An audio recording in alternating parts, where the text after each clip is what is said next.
हे सुद्धा मायामुळेच घडते। माय पायगुण नक्की कसा आहे मलाच कळत नाही। मी घरात असले तरी वाद होते आहेत आणि नसले तरी।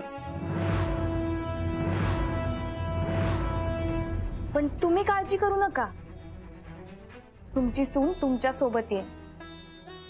तुमचं कुटुंब मी अजिबात तुटू देणार नाही। आले, रेणुकाताईंना घेऊन येते।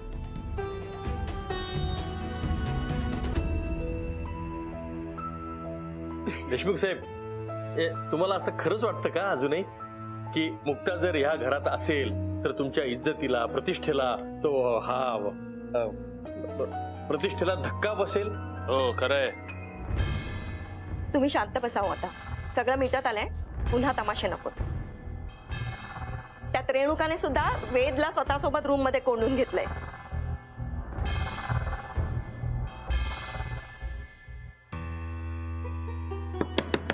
रेणुका, रेणुका दार उघड। मी नाही उघडणार आहे दार, तू जा। अगं बये, दार उघड, लई महत्वाचं बोलायचं आहे। पण मला कोणाशी काहीच बोलायचं नाहीये, तुम्ही जा यार सगळे। अगं हे रेणुका, अगं आमच्यासाठी नको उघडूस, पण तुला जे कोणी भेटायला आले त्यांच्यासाठी तरी दार उघडशील की नाही? कोण आले? आता ते तू स्वतः दार उघडून बाहेर आल्याशिवाय तुला कसं कळणार? उघड।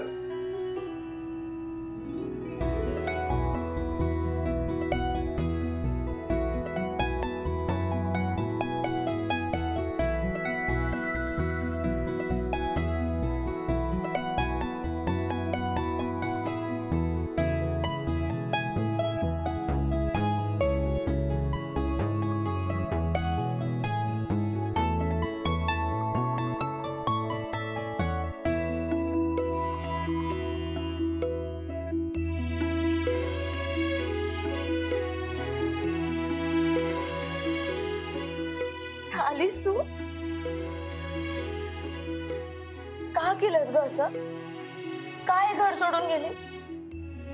एवढा राग आला का ग माझा? अगं बहिणी, त्या दिवशी रागात बोलले होते ग, त्या क्षणापुरती स्वार्थी झाले होते मी। चुकलं माझं, माफ कर ग मला। आणि काय ग बहिणी, मी लहान आहे ना, मग मला चुकायचा अधिकार नाहीये का? लहान मोठं सगळ्यांना चुकायचा अधिकार आहे, कारण आपण देव नाही आहोत, माणूस आहोत, त्यामुळे चुका होत असते। आणि मी कुणावरही चिडून गेले नव्हते ना, मला कुणाचाही राग आहे। त्यावेळी सगळ्यात जास्त महत्वाचं तुमचं लग्न होतं। लग्नात मी सगळ्यात जास्त मोठी अडचण होत होते। काही झालं तरी तुमचं लग्न तुटू द्यायचं नव्हतं, म्हणून मी गेले। चला चला, एक बरं झालं मुक्ताताई परत आली। हा, आणि तुझी इच्छा पूर्ण झाली।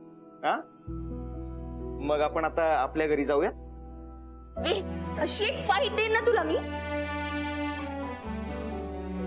तिचं काय नेहमीच माझ्यावरच राग काढते। काढणारच ना, असे कसे आई वडील निवडलेस तू? निवडले? अगं त्यांनी मला जन्म दिलाय, मी नाही त्यांना जन्म दिला। तू थांब, एकदा फक्त मला घरी येऊ देत, मग बघ त्यांची कशी गंमत करते। रेणुकाताई, तुम्ही असं काहीच करणार नाही। तुमचं माझ्यावर खरं प्रेम असेल तर कुणालाही काही त्रास द्यायचा नाही आणि सूड वगैरे काही घ्यायचं नाही, नाहीतर मला लय वाईट वाटत। बघ बाई मुक्ता, तू समजव तिला, कालपासून असाच थैथयाट सुरू आहे हिचा। मोठी आई, तुम्ही फक्त पाहताय हा थैथयाट, मी ना अनुभवतोय। हो रे बाबा। अरे तरी बरं, ही बदललेली रेणुका आहे। आधीची असती तर म्हणजे काय केलं असतं देवालाच माहिती। बापरे। नाही नाही, त्यांनी काही केलं नसतं। त्यांनी जे काय केलंय ना, त्यात त्यांचा स्वतःचा स्वार्थ नव्हता। त्यांनी हे सगळं फक्त माझ्यासाठी केलं। चला पाठवणी करूया।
म्हणू नकस र, पोरीचं भलंच होईल, काळजी करू नकस. वेदच्या घरची समद विसरून जातील,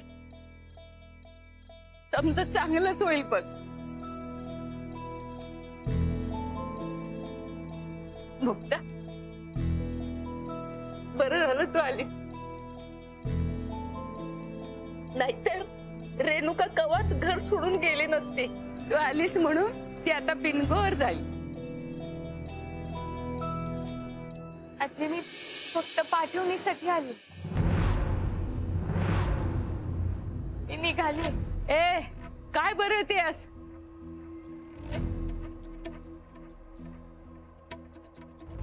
मुक्ता, म्हणजे तू भक्तीच्या लग्नासाठी जातेस ना?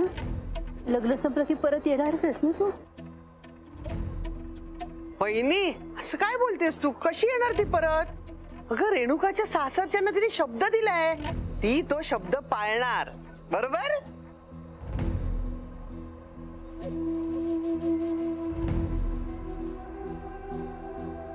आत्या बोलते ते खरंय दादा.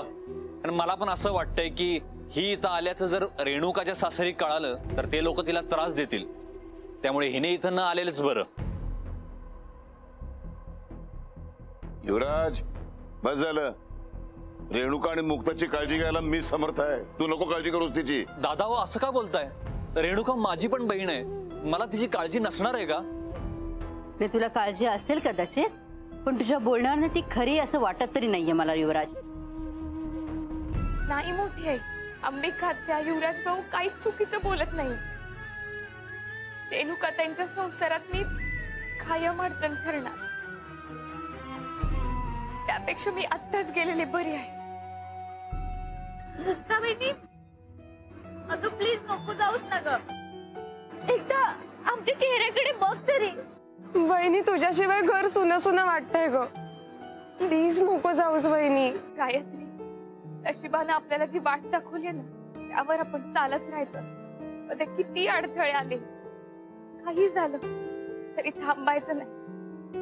वेगवेगळी वळणं येतात, जशी वळणं येतील वळत राहायचं. मला माहित आहे तुम्ही सगळे मायावर नाही प्रेम करता, पण आम्ही समजा तुझ्यावर प्रेम करतो, हवा आहे नवा, पण मग कशाला मला एकटीला म्हातारीला सोडून जाऊ नकस ग. नाहीतर मला बी संकट घेऊन चल.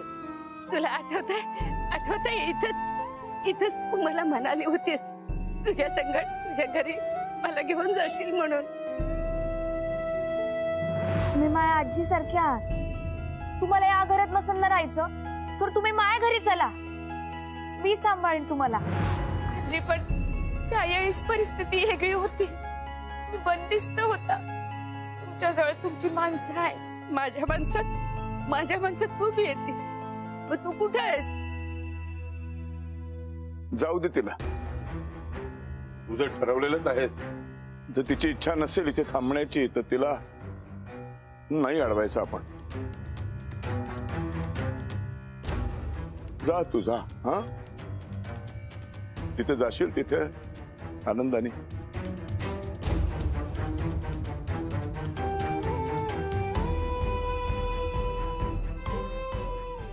त्यांच्यावर रागवू नको अगं.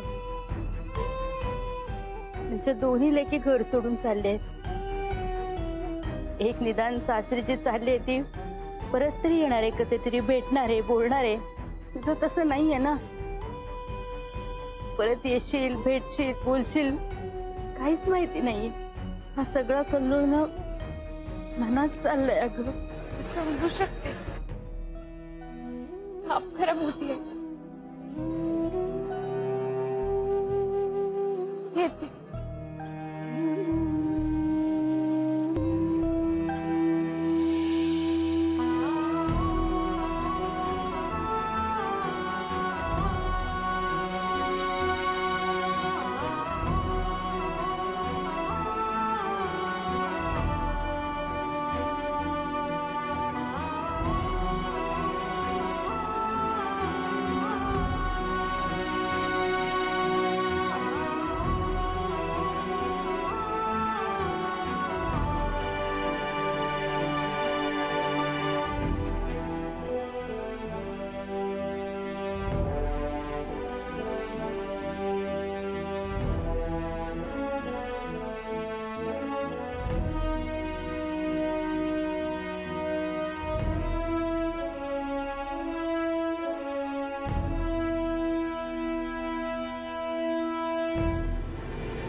रेणुका, झालं गेलं विसरून जा.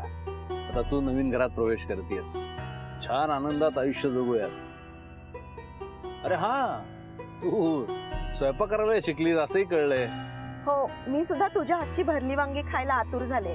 अरे वा. आणि सकाळ सकाळ तुझ्या आवाजातलं भजन सुद्धा ऐकायला आतुर आहोत. मी तर माईला सुद्धा सांगितलंय, तिला सुद्धा तुझी खूप ओढ लागली आहे. गाडी थांबवा. काय झालं? काही नाही, मस्करी करते. हा हॅलो माई. हो, पाठवणी झालीये, आम्ही निघालोच आहे. गाडी थांबवा. अरे पण मी म्हणते गाडी थांबवा आधी. नाही माई, तुला नाही ग, थांब जरा. रेणुका ऐक ना. अगं रेणुका,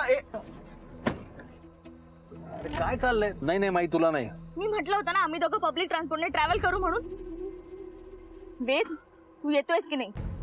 एक मिनिट, आपण काय. रेणुका, गाडीत बस. आई तू तरी थांब. वेद, तू येतोयस की मी जाऊ एकटीच? थांब ना, काहीतरी चालले. अरे वेद. रेणुका. वेद, ही काय पद्धत आहे? तिला घेऊन गाडीत बस. आई तो गाडीत बसणार नाही. आम्ही दोघेही एकत्र जातो. वेद, तुला चालेल ना? 2 मिनिटं दे ना रेणुका प्लीज. वेद, तिला घेऊन गाडीत बस. बाबा वेद, मला असं वाटतंय की मला एकटीला जावं लागेल. रेणुका थांब ना, काहीतरी आपण ऍडजस्ट करूयात. बाबा ऐका, मी फार तू येणार नाहीयेस असं दिसतंय मला. मी जाते. सॉरी, मी येतो. हा बाबा, आय एम सॉरी. वेद, अरे डोकं ठिकाणावर आहे का तुझं? प्लीज काहीतरी तुम्ही तरी समजून घ्या प्लीज. अरे रेणुका. अरे वेद. थांबा.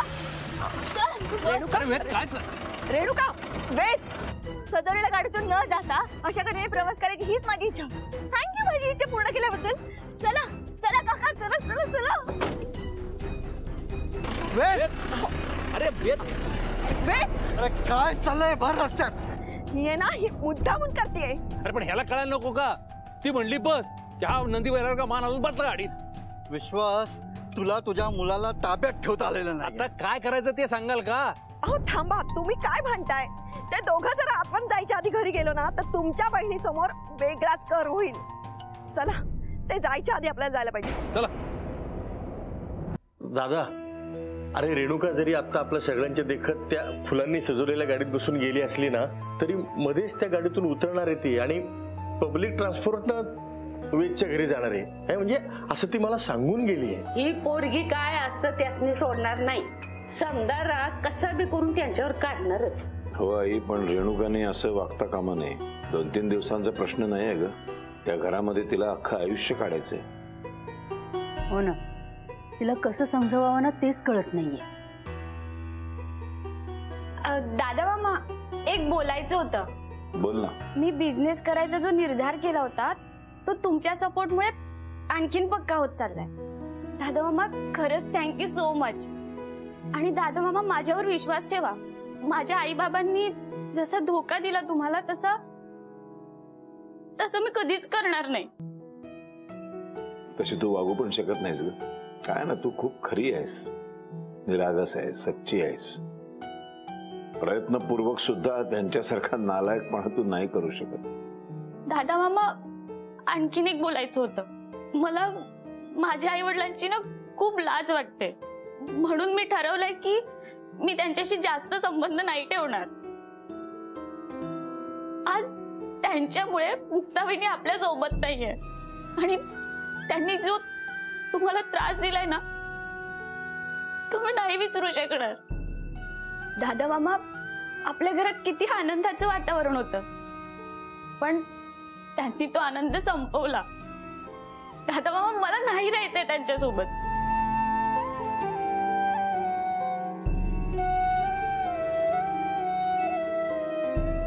वैजंती, सतत किस्से सांगणारी, निरर्थक बडबड बडबड करणारी हीच का ती मुलगी? असा प्रश्न पडलाय मला आता. कुठून आला ग एवढा समजूतदारपणा, एवढा शहाणपणा? तुझ्यातले 10% समजूतदारपणा तुझ्या आई वडिलांकडे असताना तर मी आनंदाने त्यांना स्वीकारलं असतं. काय दुर्दैव आहे, ज्यांना खरं तर या घरामध्ये राहायचा अधिकार नाही ते घरामध्ये घुसलेत. आणि या घरामध्ये राहण्याचा जिला पूर्ण अधिकार आहे, हक्क आहे, तिला मात्र घराच्या बाहेर काढले.